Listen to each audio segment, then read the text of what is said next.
এত দাম। দাম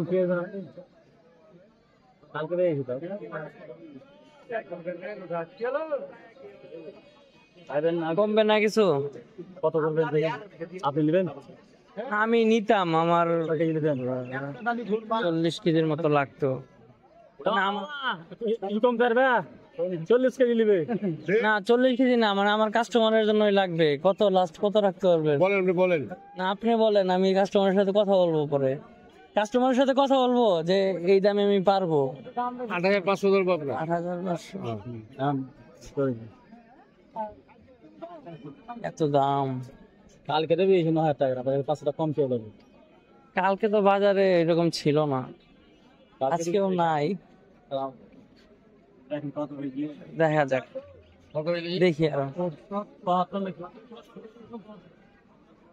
ল্যাংড়া আমের প্রচুর দাম। ল্যাংড়া আম মানে 8500 টাকা, মানে 180 টাকায় পোষাবে না। এটা ফজলি আম।